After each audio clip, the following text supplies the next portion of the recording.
Now let us see that how this resistivity is there in a conductor. Drift of electrons and the origin of resistivity. Why there is this resistivity in a material? What are the causes behind this resistivity? Now let us start with this earlier example of electron.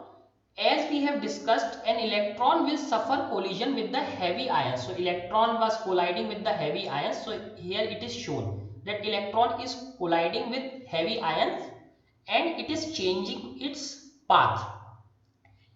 Once collision was done, it will emerge with the same speed but in random direction. Why? Because of the momentum conservation, the ions are so heavy that if collide, it will just change its direction and will go into another direction with the same speed.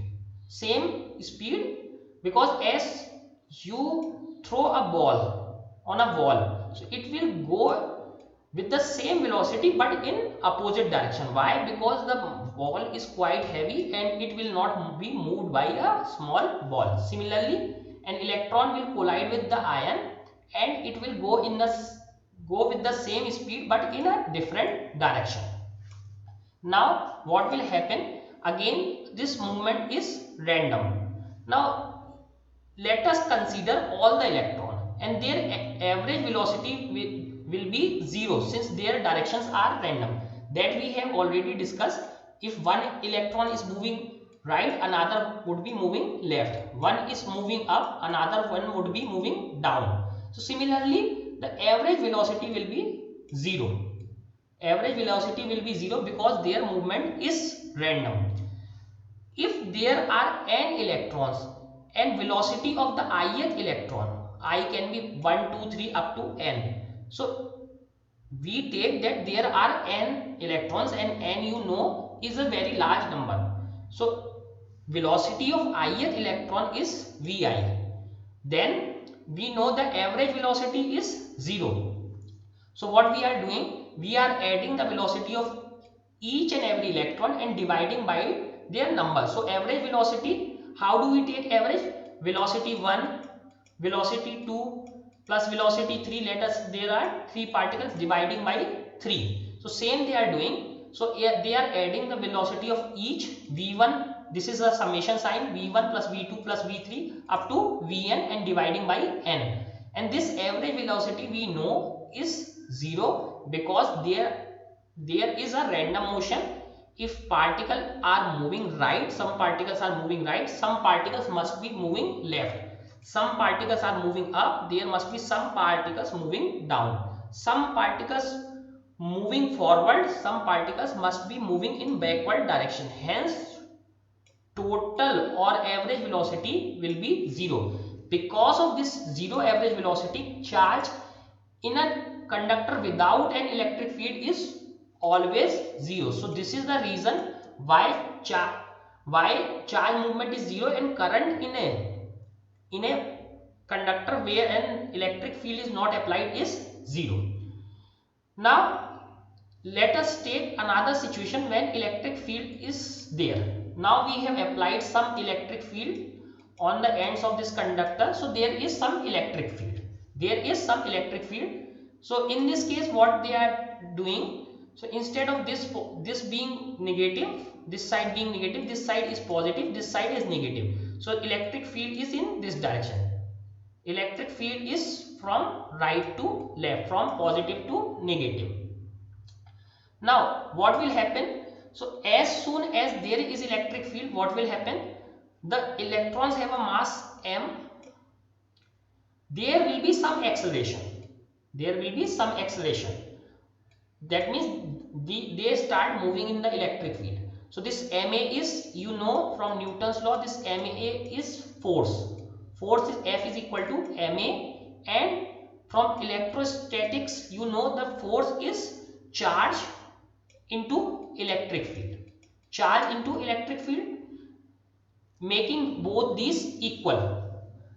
Equalizing both these equation, what will happen? F is equal to ma, so m a, and this q, charge on an electron is minus e, this e. So what is the equation? Acceleration is simply equal to the force on the electron due to this external electric field is ma, which is equal to the electrostatic force. From these, equating these two forces, A is equal to minus E by m. So this is the equation here. Here they have shown m also in the bold, but m is a scalar quantity and E is also a scalar quantity. So only A and E are vector, but this E and m both are scalar quantity. These are not vector quantities. So these must not be in the bold. So ultimately, in the presence of electric field, an electron will feel an acceleration and will slightly move towards the other side. So what is happening, as I have shown, that there will be some motion towards the positive side of the potential. So this was the electric field direction. This was the direction of electric field. That means this is negative. This was negative. This was positive. So here they have shown a schematic picture of an electron moving from point A to another point B. So this was point A, this was point B, another point B through repeated collision. So it is going from A to B. Here it is collided, change its direction, again collided, change its direction, again collided, again and reached at B after several collisions. Through repeated collisions and straight line between the collisions. So between the collision, the path is again straight line. Between the collision, the path is straight line. Now this is the first case. This is the first case. So it has reached from A to B. If an electric field is applied as shown, now this blue path is before applying the electric field.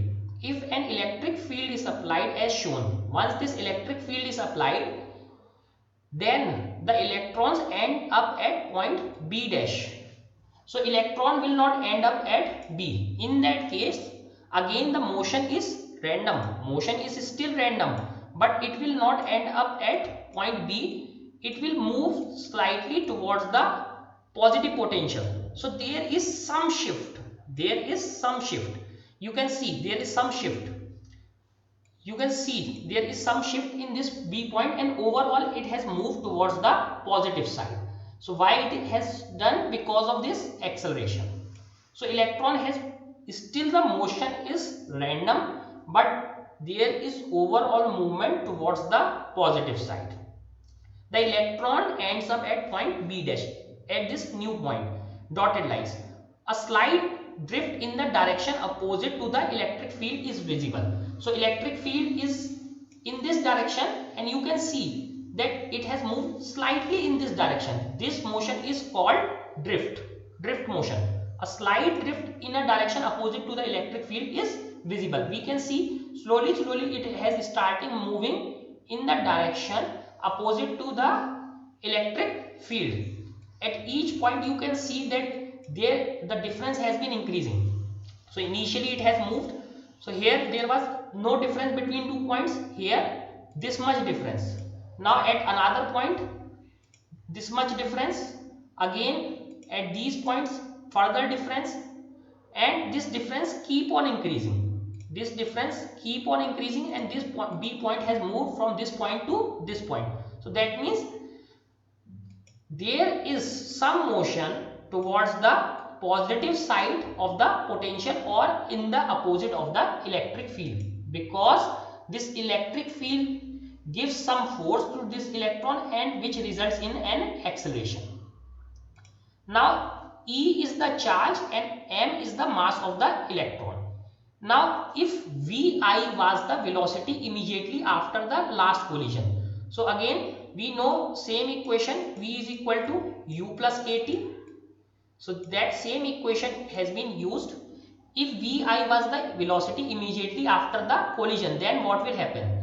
So this capital Vi, the velocity after the collision, the new velocity, this was initial velocity before the collision, and this is acceleration into time. So this is our equation. Final velocity, initial velocity, velocity immediately after the last collision. So once it is collided, there is some acceleration, so velocity keep on increasing, then again collision, so velocity after the collision, then it will keep on accelerating. So using this equation, v is equal to u plus at, capital Vi is equal to small vi, plus this acceleration into time at, so a is minus e by me into ti, because we are solving for the ith electron.